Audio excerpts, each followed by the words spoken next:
Bajo Flores, llevando, por ejemplo, la cocaína a estos lugares. Bueno, y después vamos a hablar de los hechos propiamente dichos. Decime cuándo empiezo a presentar a los detenidos, decime cuándo va a estar unos minutos desde la redacción de La Nación, Gustavo Carabajal, uno de los periodistas del país que mejor siguió el tema. Pero completame, Luis Gasulla, ¿qué viste en estos 30 y pico kilómetros de terror? Dale. Bueno, ayer te contábamos, Luis, si hubo cuestiones que fallaron. ¿Qué fallaron? Y fallaron, por ejemplo, que es muy difícil hoy en el conurbano bonaerense, ante un asesinato, ante un delito grave, cómo conocer lo que pasó. ¿Por qué? Porque no hay cámaras prácticamente de seguridad en el conurbano bonaerense. Tenés un montón de fotomultas, como decíamos ayer, pero faltan cámaras de seguridad y de hecho se vieron en 2 ocasiones la camioneta. Mira, Rotonda La Tablada, en realidad la camioneta Tracker blanca con patente adulterada sale de 12 cuadras de la Rotonda de La Tablada, a pocos metros del lugar donde vivían 2 de las chicas, que es el complejo 17 de La Tablada. De ahí terminan en Chañar y Río Hachal.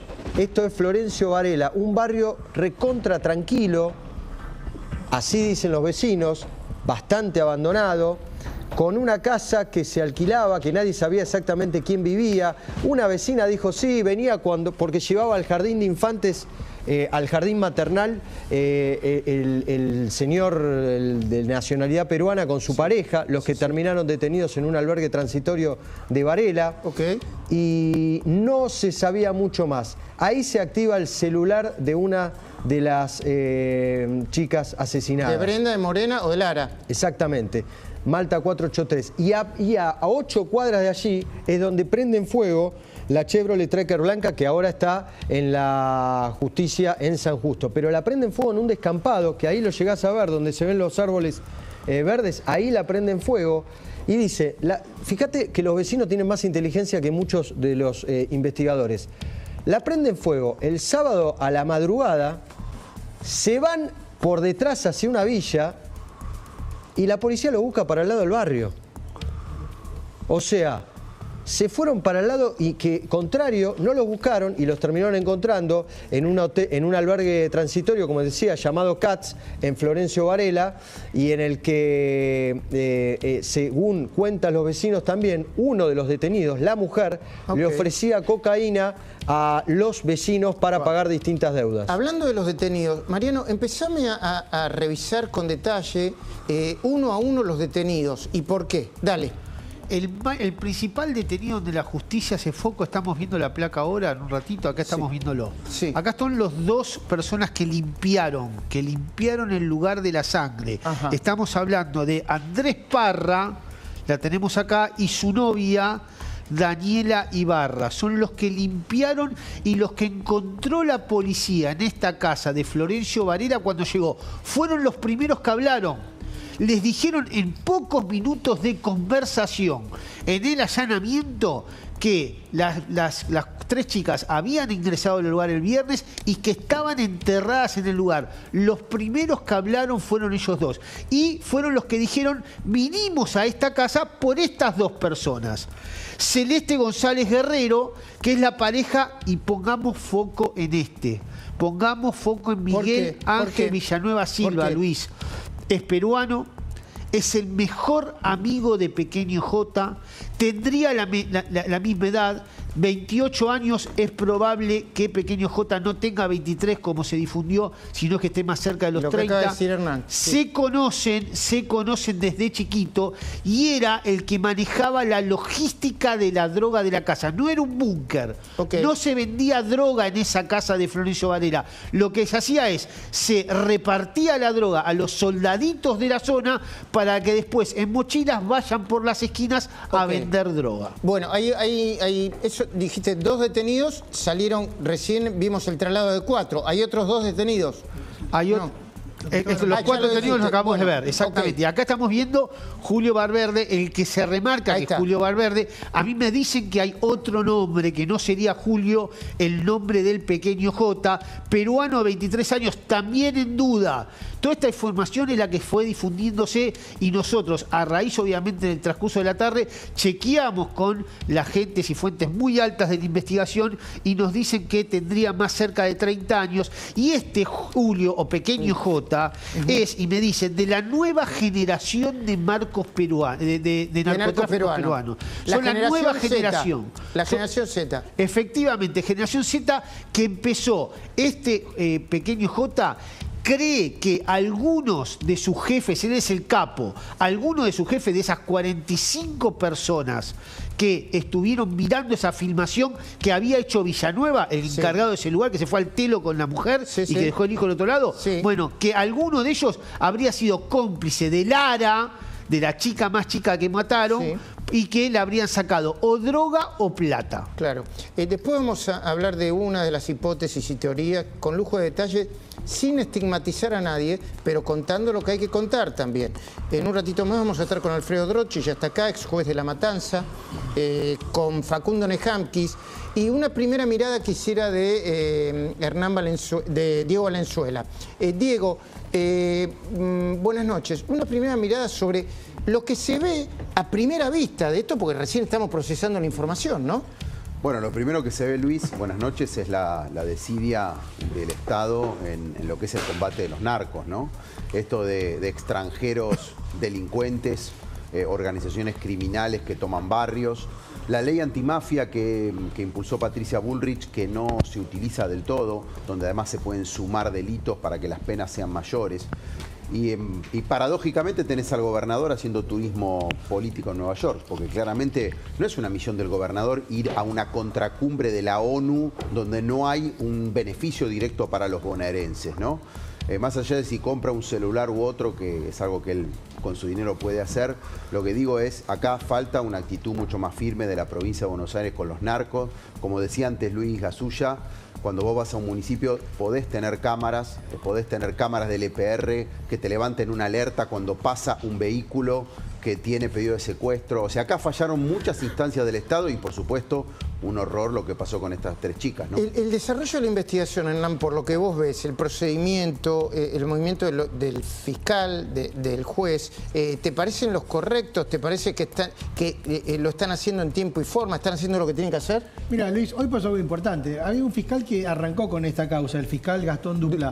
Duplá en la provincia era un fiscal de autores desconocidos. Es decir, es como una especialidad, digamos. ¿Cómo? A él van las causas donde hay autores desconocidos o personas, en este caso, que no se conocía que había sucedido. Entiendo. Este fiscal hizo las primeras medidas y hoy la fiscal coordinadora de La Matanza lo corrió.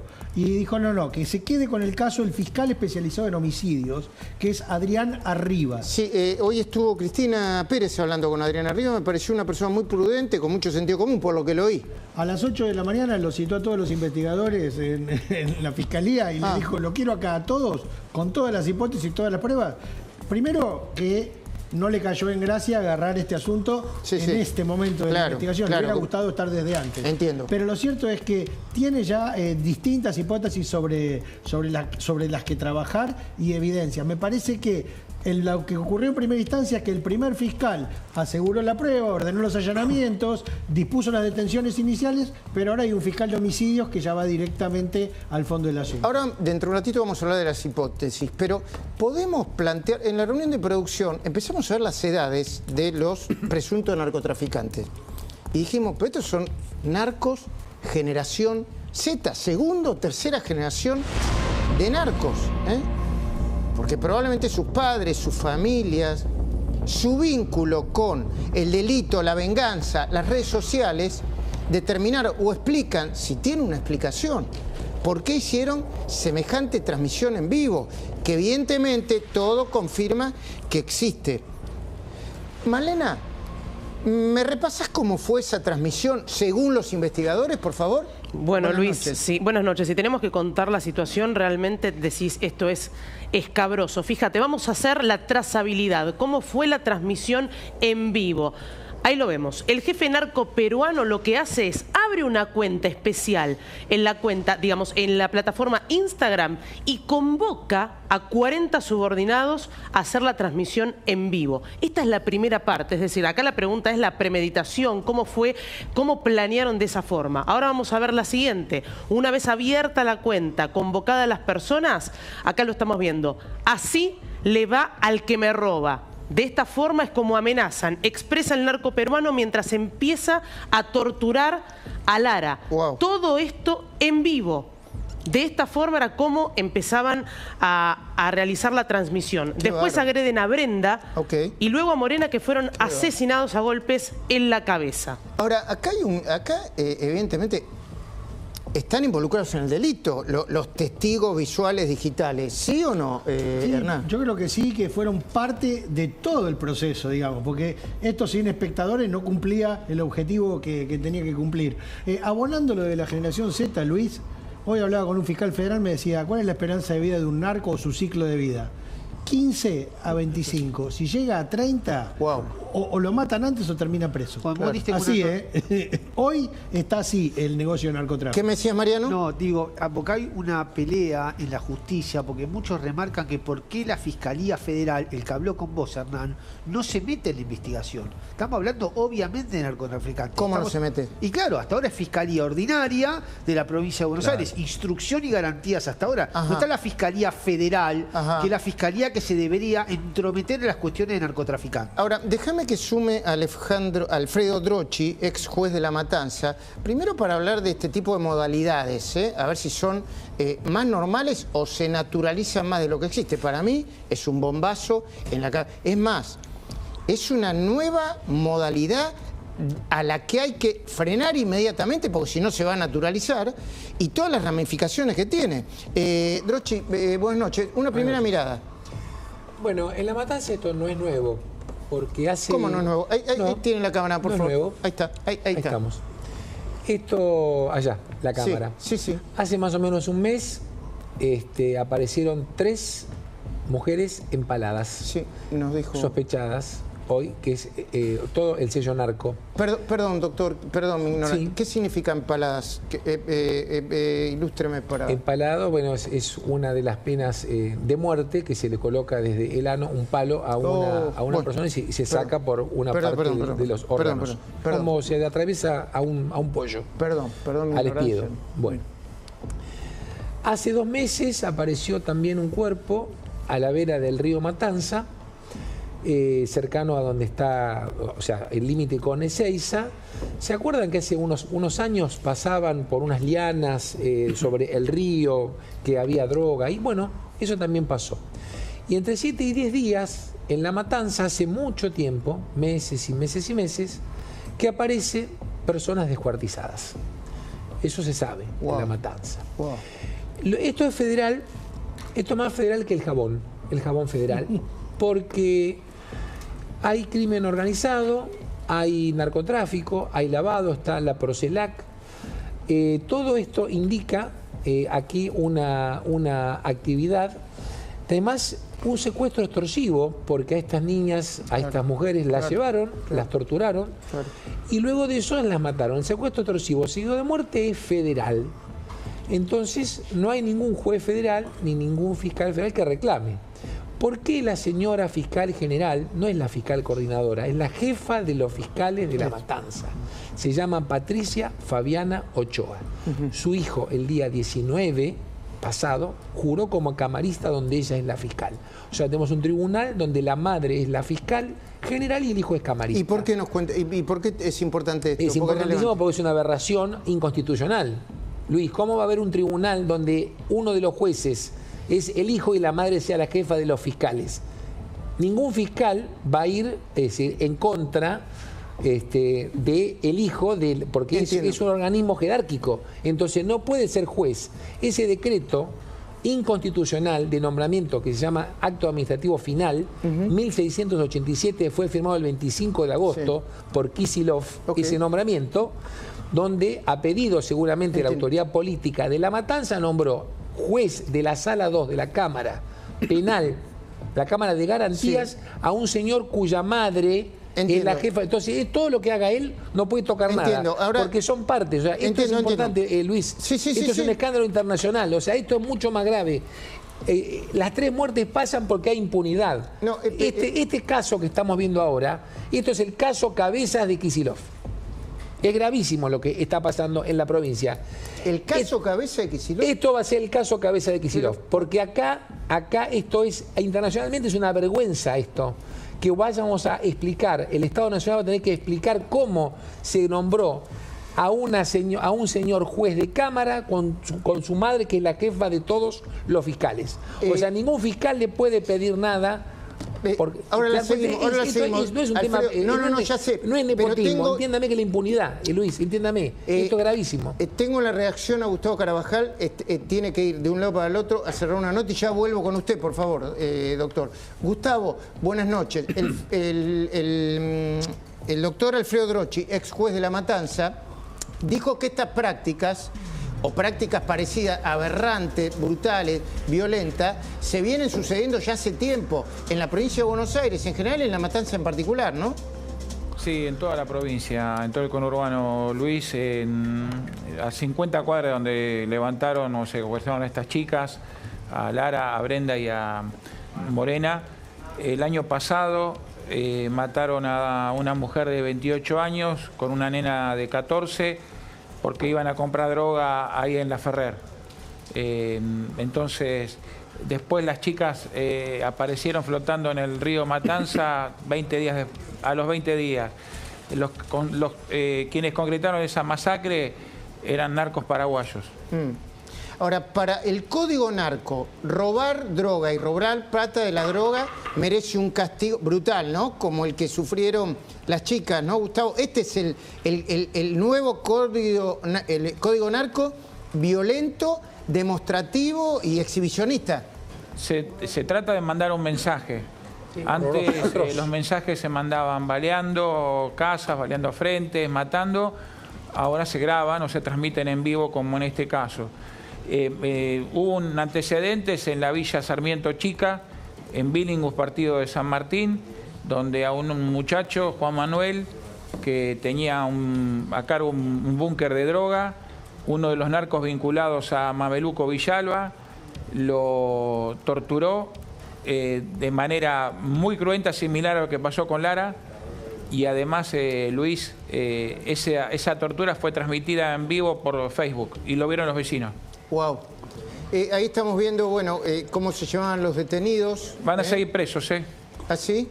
Sí, se negaron a declarar, van a seguir presos y los acusaron de homicidio triplemente calificado por violencia de género, por haber sido cometido contra mujer en el contexto de violencia de género, por alevosía y por el concurso premeditado de 2 o más personas. En algún Perpetua. Sí, en algún momento, ya te doy de nuevo un segundito, Use. En algún momento, alguna vez nos preguntamos cómo está avanzando el narcotráfico en la Argentina. Y empezaban las teorías, sobre todo de Aníbal Fernández. No, que el tránsito, que esto, que el otro, que... ¿Te digo una chiquita? México, un segundo, por favor. Sí. Un segundo, doctor. Ya le doy, por favor. Esto se viene acumulando, no es por acumulación. Nosotros nos sorprendemos por el caso, por lo escabroso que es, pero esto viene hace tiempo, ¿no, Diego? Sí, claro. Y hoy doctor. Está en discusión mucho la economía, por supuesto. Bajó la inflación, falta actividad económica, más laburo, se está trabajando en eso. Pero el 26 de octubre hay una gran oportunidad de volver a poner sobre el tapete el tema, el pasa no pasa de la vida, que es la inseguridad. En la provincia de Buenos Aires y en el conurbano en particular, donde ya muchas veces se habló que no entre el narco como entró en su momento a Rosario. Y estas imágenes lamentablemente son recurrentes y requieren de un Estado coordinado en los 3 niveles y trabajando con la justicia de manera mucho más proactiva. Y no especulación, no especulación política. Yo ayer vi el comunicado de la Cámpora, lo que dijo Kicillof. ¿Qué otra cosa? Bueno, el ministro de Seguridad que no sale nunca, de repente tenía una hipótesis, ya tenía todo solucionado. A ver, menos los brutales asesinatos de esa niña, que no son su responsabilidad directa, pero quería tirarse el balurdo a un búnker en la ciudad de Buenos Aires, ¿no? Así es, decir que la banda narco tiene una base en otras jurisdicciones es tirar la pelota afuera. Hay que hacerse cargo de este problema. ¿no? Y de esta impunidad que sienten muchos y que por eso se comportan de esta manera y hacen horrores como el que vimos con estas chicas. Se sienta a escribir Gustavo Carabajal para el diario, pero dame una última mirada de las hipótesis que hay en este momento sobre por qué asesinaron brutalmente a las chicas. ¿Cuáles son, Gustavo? Básicamente, Luis, es que una de las chicas, supuestamente sobre la cual se ensañaron más, que fue Lara, la más chica, habría sido utilizada por otra banda para robar un alijo de cocaína. Algunos dicen 5 kilos de droga, otros dicen 1 kilo de droga y $70.000. La hipótesis narco es la que subsiste hoy, a casi una semana de la última vez que enviaron con vida a las chicas. Drochi, el narco... Gracias, Gus, te mando un abrazo grande y gracias de nuevo siempre por el compromiso y tu tiempo. Un abrazo. Bueno, Drochi, esto es un tema de acumulación, no es de la noche a la... Lo que nosotros estamos viendo, el desencadenante de algo que se acumula durante años y años, que se cruza la educación, la salud, la cultura, zonas liberadas, el vínculo entre la policía y la política, o parte de la política y el narcotráfico, ¿no? Bueno, es lo que estamos viendo. ¿Se acuerdan el caso Candela? Sí. Bueno, 2011. Estamos peor, porque acá hay 3 muertes. Les digo más, año 1997, ya había células peruanas de Sendero Luminoso, ya estaban en las grandes villas de todo el conurbano. Pero esto ahora repercute, ¿por qué? Porque gracias a la justicia federal, junto con el Ministerio de Seguridad de la Nación, están combatiendo de manera real y efectiva en Santa Fe, en Rosario, se han trasladado desde la zona de Rosario al Gran Buenos Aires. Perdón, lo que íbamos a decir acá, nosotros vimos episodios parecidos a esto en Rosario, que después fueron bajando, ¿no? Entiendo que con el trabajo conjunto de la provincia y la nación, que es como se debe trabajar, ¿no? Es como se debe trabajar, pero vuelvo a insistir, no es que yo sea monotemático. La gravedad institucional, la vergüenza internacional de ir a tener que explicarle el Estado Nacional que una provincia ha conformado un tribunal con parientes, es una cosa absurda, loca, que estamos viendo. Y por eso insisto, mientras se estaba firmando ese decreto, cometiendo el delito de abuso de autoridad, porque es hacer una designación, un decreto, o sea, lo que se llama el acto final administrativo, que el 25 de agosto estaba apareciendo 3 personas empaladas en la matanza. Wow. Entonces, señores, si vamos a hacer las cosas, hagámoslas bien y digamos las cosas por su nombre. Esto es gravísimo. Yo les digo, qué vergonzoso debe ser argentino estar en el extranjero y explicar estos horrores. Sí, creo, claro. Porque decir esto y decir, ¿cómo puede ser? Sí, señor, esto es verdad. Decreto 1687, año 2025, 25 de agosto, el nombramiento de Sebastián Hernán Carreira Ochoa. Es el hijo de la fiscal. Un segundito, Mariano. Después está el mensaje político también, ¿no? En 2023 yo recuerdo que Aníbal Fernández dijo lo que dijo y yo decía, no puede ser. Debe ser un error. Se habrá equivocado. Lo volvieron a entrevistar y dijo, no, yo dije lo que dije. Ustedes se tienen que acordar. Dijo, y la verdad que los narcos nos ganaron. Los narcos en la Argentina. Perdón, no lo dije yo, estamos acá porque somos analistas y nos gusta comentar. Era el ministro de Seguridad de la Nación. Mirá. Un problema de profesionales que son los que analizan el mapa del delito todos los días y buscan la forma de cumplir con los requisitos necesarios para estar presentes en cada uno de esos lugares que se producen esos hechos. Ahora, ¿están ganando los narcos? Porque esa parece ser la sensación que queda, ¿no? Y si yo le digo que hace 20 años que están en esta situación, ¿usted cree que no han ganado? Han ganado, ahora hay que revertirla. ¿Nosotros estamos dispuestos a revertirla? Sí. Nosotros sí, seguro que sí. Por eso desde el primer momento estamos con todo nuestro personal de las 4 fuerzas, que son más de 3.500 efectivos, e invirtiendo dinero nacional para tratar de revertir esa situación y porque estamos convencidos que es el camino. Bueno, sí, estoy. ¿Lo han revertido? No, bueno. No, se ha empeorado. La única verdad es la realidad. Claro. Esto no se revirtió, se profundizó. Y la mayoría del tiempo en la provincia de Buenos Aires gobernó el peronismo o el kirchnerismo. El kirchnerismo. Y mira para otro lado. Y la verdad justifican al delincuente. Esta es la realidad. Hablamos de Generación Z, de narcos, de ejemplo. Estas 2 fotos que le vamos a mostrar, Hernán, ¿no? Vos tenés estas 2 fotos. Te dan una idea de lo que estamos hablando. Contanos, Hernán, de qué se trata este material. Hace un año había un señor que estaba comiendo con un grupo de amigos en una parrilla, en un restaurante peruano. El señor era peruano. A eso de las 6 de la mañana ingresan, lo secuestran, lo torturan. También al estilo de lo que estamos escuchando, pero con cigarrillos, mutilación. Bueno, el señor secuestrado finalmente es puesto en libertad. Uno de los secuestradores cae preso y cuando le preguntan los investigadores, ¿pero por qué lo secuestraste? No, este es un secuestro por encargo. ¿Y quién te lo encargó? A mí me lo encargaron desde Perú. Es decir, un peruano secuestrando a otro peruano producto de una vendetta narco. Esa foto, si me la podés mostrar, es cuando lo fueron a buscar al que supuestamente encargó el secuestro. Este es el cuadro. Dice, ¿cómo reconozco yo la casa? Porque va a haber 2 cuadros en la casa. 2 cuadros de 1 metro por 2 metros, iluminados con LED. Y este es el cuadro que tenía en el living. Ah, mirá vos. Bueno, ahí está el actor, bueno, es el actor de ficción que representaba a Pablo Escobar Gaviria, el de los Peaky Blinders. El señor se llama Shelby. Diomedes Raimundo Moreno, está preso, está por ir a juicio, y en su casa tenía a sus ídolos. Lo tenés al de los Peaky Blinders, a Tony Montana, al Patrón del Mal, a Don Vito, a Al Capone. Digo, bueno, así estaban las cosas, digo. ¿Qué me quiere decir? Tremendo. ¿Qué me quiere decir, Mariano? 2 cosas, si querés, cortas. La primera, Marcos... Espera. Mala mía. Yo tengo. ¿Y esta foto qué es? No, el otro cuadro que tenía en la casa, ¿sí? Por supuesto, con el mejor whisky, ¿no? Sí. Bueno, qué bárbaro. Perdón. Todo esto está relacionado con Marcos Estrada González. Recordemos quién fue el capo narco más importante que tuvo este país. Es un peruano que lo terminaron encarcelando en Lima. Obviamente armó toda su estructura. Los salieris de este Marcos Estrada González, ahí le mandé una foto a los chicos si la quieren pasar, y recordar cómo se inició este tema de la droga peruana en la provincia de Buenos Aires y en muchas villas también de la capital federal. Son los que estamos viendo ahora, son los pequeños J, que es la generación Z, que son los más violentos de todos.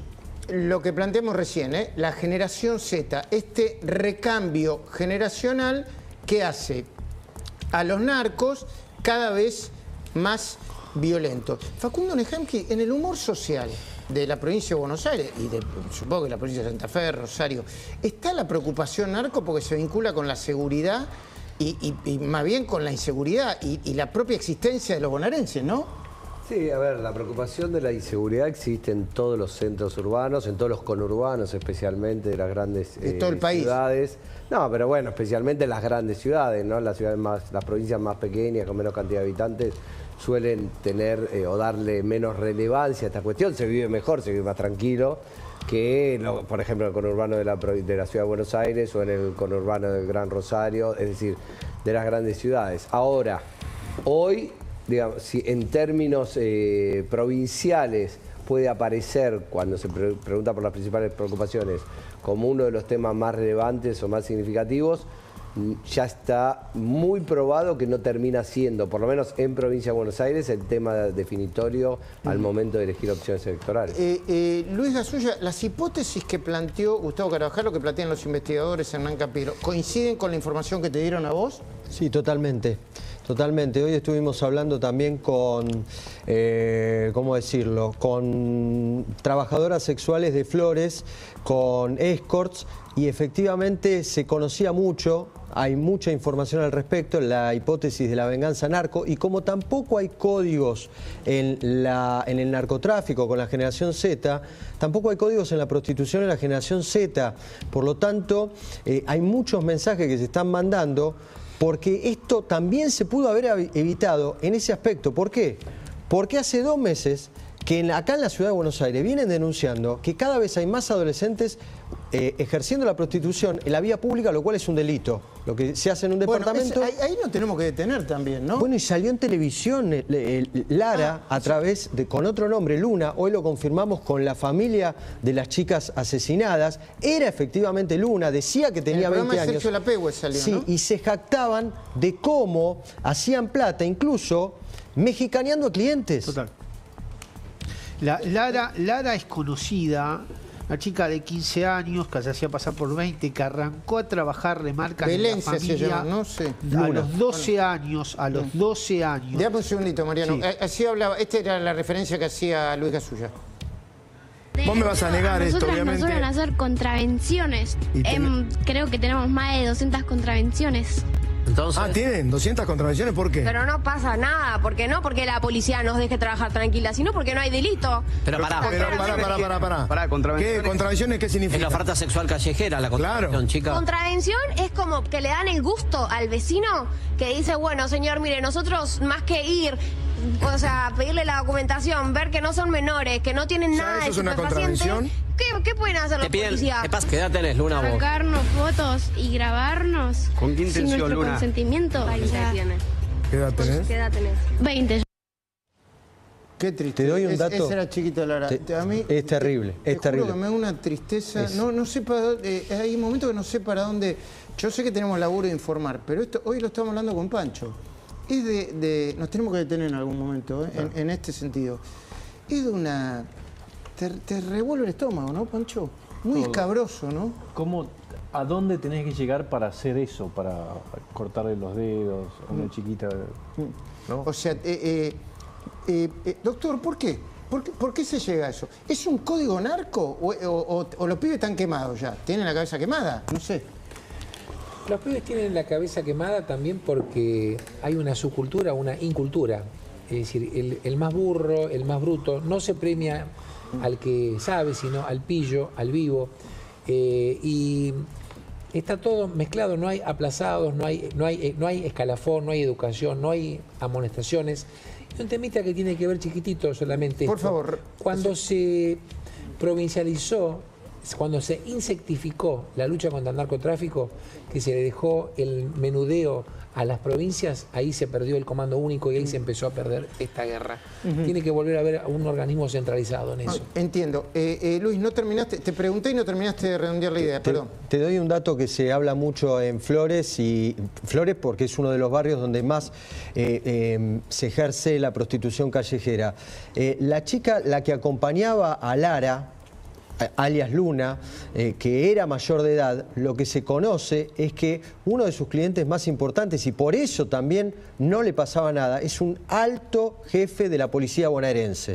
O sea, acá hay relaciones con la policía, con fiscales, con jueces, es que si no, para que sea una joda. Es que, a ver, Diego, si no esto no puede crecer y avanzar como avanza. Tiene que haber algo, tiene que haber una vista gorda, tiene que haber una especie de acuerdo, un convenio, no sé, político. Sí, o de alguna manera complicidad, o no me importa, indiferencia, pero las intendencias, por ejemplo, que es lo que a mí me toca, no podemos plantearnos solamente como los que arreglamos un farolito y levantamos la basura. Y claro. Porque los hechos ocurren en el territorio. Claro, si vos cercanía tenés en un pura. lugar infinidad de denuncias, el intendente con su equipo se tiene que comprometer con la denuncia, ir a ver al fiscal, a los jueces, seguir, reclamar, exigir. Por ejemplo, en el barrio Esperanza, que hicimos un par de allanamientos fuertes con Patricia Bullrich, había bandas que habían tomado el lugar y hoy vos tenés una urbanización, tenés luz, tenés una posta de salud, tenés un centro de familia, vos caminás el barrio hoy. Lo que tiene que hacer el Estado, el más cercano, el gobierno local, es recuperar el territorio y obviamente llevar y empujar las denuncias muy fuerte en el ámbito provincial y nacional. Obviamente. Y después hay que tener un poquitito de conmiseración y empatía con las familias, ¿eh? Antonio, Patricio. Yo hablé con Antonio ayer y después estuvieron hablando otros colegas. Y Patricio, Patricio creo que se llama el primo, ¿no? Decía, el problema es hoy o mañana, cuando los medios ya descansen un poquitito y a nosotros nos baje todo esto. Ramiro, ¿qué está pasando ahí? Contanos. Sí, Luis, mirá, te muestro la rotonda de la Tablada, justamente. Esta es una parte, ya varios o la mayoría se han ido, pero esto es lo que ha quedado. Algunos se quedan en la vigilia. Recién también saludábamos a Antonio, el abuelo de Brenda y Morena, también a Federico, que le habíamos preguntado, bueno, cómo se sentían y también te decían que estaban realmente como podían, que habían dormido prácticamente nada, pero que estaban acá dando vueltas y siempre, obviamente, al servicio de los medios de comunicación. Sí, Ramiro, acá si hay alguien, neumáticos... sin molestar, ¿no? Sin molestar. Si hay alguien que quiera hablar, también hay mucha gente con miedo, ¿no? Yo lo comprendo. Había chicas que se tapaban la cara con los carteles. Preguntá por ahí. Y si no hay problema, ¿no? Por supuesto que hay que respetar el dolor de las familias y respetar también el miedo que siente la gente, ¿no? Ahí voy ¿Cómo lo va a sentir? Es que en realidad voy a tratar de acercarme a alguno. ¿Qué tal? Buenas noches. ¿Podemos hablar con ustedes? Sí. Bueno, no, dicen que no. Bueno, no, por tranquilo. lo que hablabas vos recién, Luis. Sí. Nos hacían el gesto de No te preocupes, Ramiro. Y Volvamos. es completamente Claro, entendible, no claro lo vamos que a exponer tampoco. Claro que sí.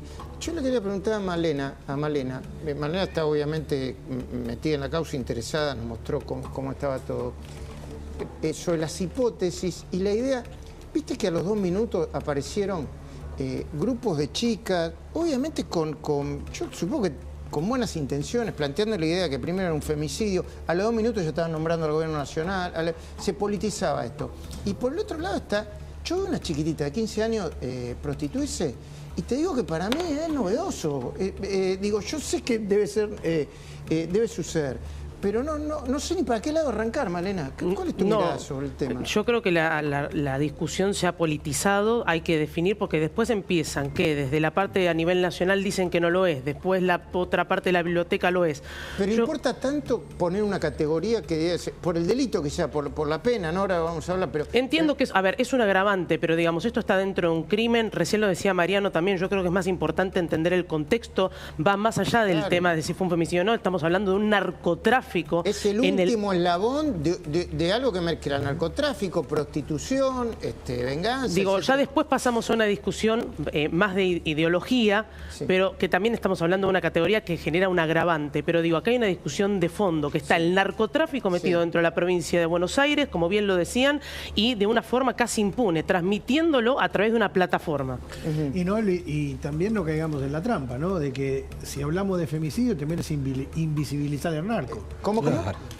Bien decimos, no nos olvidemos que es un crimen contra mujeres, pero si hablamos de femicidio, y no hablemos solo de femicidio porque es una manera de invisibilizar al narco, que es la verdadera causa de estos triple crímenes. Un secuestro extorsivo, porque así fueron, secuestradas, torturadas, les quitaron la vida. Eso es un delito federal, secuestro extorsivo. Y no por su condición de mujer, sino por su circunstancia en la que Ahora, corríjame por favor, pero entiendo que si esto es, digamos, un crimen, pero que no está dentro de lo que es la actividad de narcotráfico, por eso es que no interviene el fiscal federal. Eso es lo que Vareja... Debería intervenir, porque evidentemente hay un montón de pruebas. Una discusión que y se va evidencias. dando a lo largo del tiempo. Eso es una discusión. Se están Vamos a uno que matando no se ahora. entiende, sino. Claro, debería definir la gente que realmente sabe y que pueda hacer una trazabilidad de cómo está la droga en la Argentina, porque estos son células muertas que se van reactivando a todo momento. Y recordemos cuál fue el móvil, Luis, dame un segundo. Rápidamente. Lara aparentemente se quedó con algo, pero no fue que se quedó ella, fue como una mula que usaron a Lara por alguien de la organización que le robó al jefe. Por eso les dijo, el que me roba a mí pasa esto. ¿Y qué me decías, Hernán, perdón? No, justamente que el crimen se produjo por la circunstancia en la que estaban las chicas y no por su condición de mujeres. Ahora, en La Matanza hace tiempo que está la droga y hay que bandas... usted era un juez de La Matanza, ¿no? 1997, claro. Yo era juez joven en ese momento y tenía conocimiento, porque cuando la inteligencia policial funcionaba, que ya había bandas de Sendero Luminoso en ese momento en las villas de todo el conurbano. Estamos mucho peor. Pasó el caso Candela. Yo le iba a decir una cuestión más que era... Este es el mapa, importante. ¿no? Este es el mapa en La Matanza. Zonas calientes, ¿no? Lo había... Ayer lo mostró Luis Gasulla. Claro. Nombralas rápidamente, por favor. Luis, dale. Sí. Bueno, estas son las más calientes, ¿no? Puerta de Hierro, obviamente. La Ferrere, mirá, ahí tenés las otras. San Petersburgo, obviamente. Mirá, vamos para la zona norte. Villa Palito, caliente también. Hoy estuvimos recorriendo algunas. El Triángulo, dame una más. Bueno, son un montón, justo Villegas. La Palangana también. La Palangana, vamos a llegar después, sí, Villa 21. Sí, ya llegó el querido pelado este de Entrebuque. Santos Vega, y así podríamos seguir. Prácticamente, como decía Gustavo Carabajal, las antenas era la última, no llegamos, pero como decía Gustavo ayer, sacás Ramos Mejía, sacás el centro de San Justo, sacás alguna zona más, toda La Matanza tenés zona caliente de venta de droga. Está en el piso Miguel Boyano. Hoy vamos a hablar de economía. Organicemos, ¿no? Para hablar en los últimos minutitos, por favor, Matías. Sé que no quiero molestarlo ni faltarle respeto. A ver, Diego, ¿cómo se sigue acá? ¿Cuál es el mensaje que hay que dar? Yo escuché, no lo voy a poner ahora, ¿no? Pero escuché a Kicillof diciendo en algún momento, el problema no son los pibes que consumen droga, todo relativizando, ¿no? Es una invitación a la delincuencia para decir, uy, los narcos escuchan a Kicillof y dicen, vamos muchachos, vamos, ¿no? Sí, claro, es una actitud light, la del gobierno de la provincia, una actitud que justifica al delincuente en lugar de ponerse del lado de las víctimas. Y un poco como decían antes acá, como el tema de la inseguridad y el tema del narco, hoy la gente lo tiene diluido en cuanto a la responsabilidad, no sabe bien quién se tiene que ocupar, si la justicia, el gobierno nacional, la provincia, los municipios, todos juntos. Creo que es muy importante acá poner en evidencia que la seguridad, en su mayoría, inclusive una parte de los narcos, es provincial. Es provincial. Y acá el gobierno de la provincia tiene que ponerse a la altura de las circunstancias y no puede seguir ahora en octubre con el discursito de frenar a Milei. Tiene que ocuparse de gobernar y este tema nos reclama. No quiero, a Facundo Nejami, que lo invitamos, el tema este se está llevando todo, pero quería preguntarte, lo deben ver lejos todavía las elecciones, ¿no? Que son el 26 de octubre la gente, ¿no? ¿O no? Y lo que pasa es que ha sido tan vertiginosa la agenda entre la elección de septiembre de Provincia de Buenos Aires y el 26 de octubre que va a ser difícil que se cree un clima electoral. Veo mucha dificultad para que se pueda, sí, pero veo dificultad para que se pueda instalar un tema de discusión, porque además, acordate Luis, que son 24 elecciones distintas, ¿no? En cada provincia, entonces no hay un único candidato que concentre la atención de todos los electores. Bueno, Miguel Boyano, perdón por el poco tiempo, nos está